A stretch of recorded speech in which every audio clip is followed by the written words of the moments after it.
जादुई सोने का फ्रॉक। बरखापुर गांव में दो परिवार रहते थे।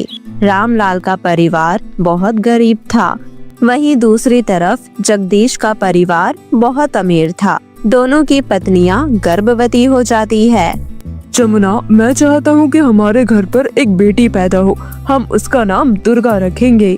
पर मैं चाहती हूँ कि हमारे घर बेटा पैदा हो, हम उसका नाम शंकर रखेंगे। जमुना, ये तो सब ऊपर वाला ही तय करेगा। ऊपर वाला जो भी देगा हमें दिल से स्वीकार करना होगा जी, आपने बिल्कुल सही कहा। वहीं दूसरी तरफ जगदीश अपनी पत्नी सुलेखा से बातें कर रहा है। सुलेखा, मुझे पूरा भरोसा है कि ऊपर वाला इस बार हमारे साथ गलत नहीं करेगा। ऊपर वाला हमारे साथ गलत ही तो कर रहा है, तभी तो हमारी संतान जीवित नहीं बचती। इससे पहले 3 बार मुझे माँ बनने का मौका मिला, लेकिन जन्म होते ही वो चल बसे। जब तक हमारे घर संतान पैदा नहीं होती, हम कोशिश करते रहेंगे, और तब भी अगर कुछ ना हुआ तो हम बच्चे गोद ले लेंगे ना। तुम परेशान मत हो, पैसों में बड़ी ताकत होती है। डिलीवरी का दिन आता है। गांव के ही छोटे से सरकारी अस्पताल में रामलाल और जगदीश दोनों की पत्नियों के डिलीवरी का दिन एक ही होता है। जगदीश जी, माफ कीजिए, या तो मैं सिर्फ आपकी पत्नी को बचा सकता हूँ या फिर बच्चे को। दोनों का बचना नामुमकिन है। डॉक्टर की बात सुनकर जगदीश एक बार फिर से परेशान हो जाता है, क्योंकि ये घटना उसके साथ इससे पहले भी 2-3 बार हो चुकी थी। डॉक्टर साहब, अगर हमने बच्चे को बचाए तो माँ मर जाएगी, माँ को बचाए तो बच्चे को ना देखकर माँ वैसे ही मर जाएगी। प्लीज इस बार कुछ कीजिए। जगदीश डॉक्टर के सामने गिड़गिड़ाने लगता है, लेकिन डॉक्टर नहीं मानता। उसके पास कोई भी ऑप्शन नहीं था कि आखिर वो क्या करे। डॉक्टर साहब, आप चाहे जितने रुपए ले लीजिए, 5 लाख 10 लाख, लेकिन कुछ ऐसा कीजिए कि माँ और बेटा दोनों बच जाए। फिर मेरी पत्नी की गोद में किसी न किसी तरह जब सुबह उसकी आँख खुले तो एक औलाद होनी ही चाहिए। इतने में कंपाउंडर डॉक्टर के कान में आकर कुछ कहता है। आप जरा मेरे साथ आइए। जगदीश डॉक्टर के साथ उसके कैबिन में चला जाता है और दोनों अकेले में बातें कर रहे हैं।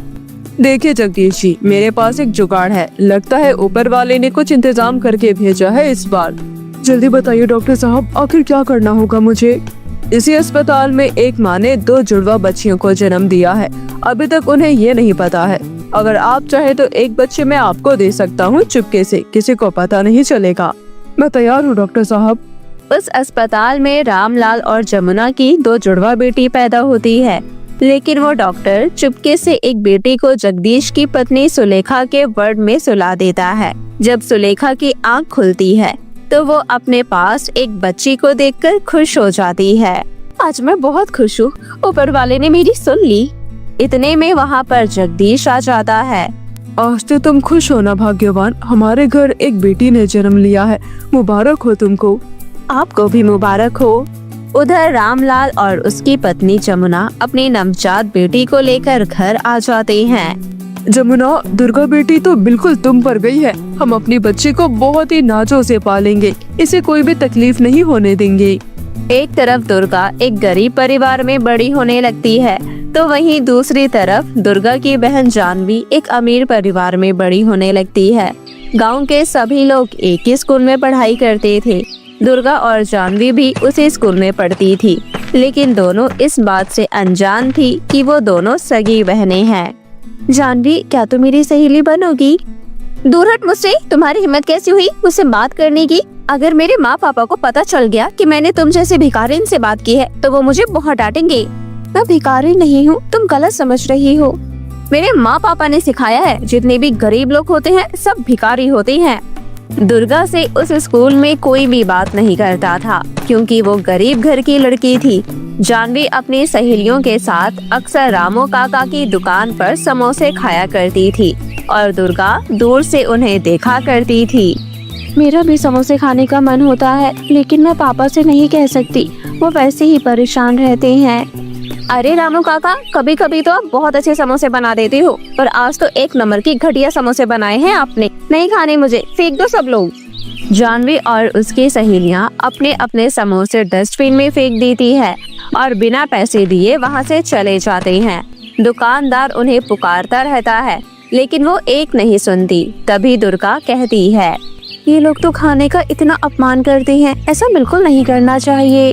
दुर्गा दूर से ये सब देख रही थी। फिर वो चुपके से डस्टबिन के पास जाती है और सारे समोसे उठाकर ले आती है और अकेले में खाने लगती है। लेकिन तभी दुर्गा की ये हरकत दूर से वो दुकानदार देख लेता है और उसकी आंखों में आंसू आ जाते हैं। हे भगवान, कितना अंतर है इन दोनों में।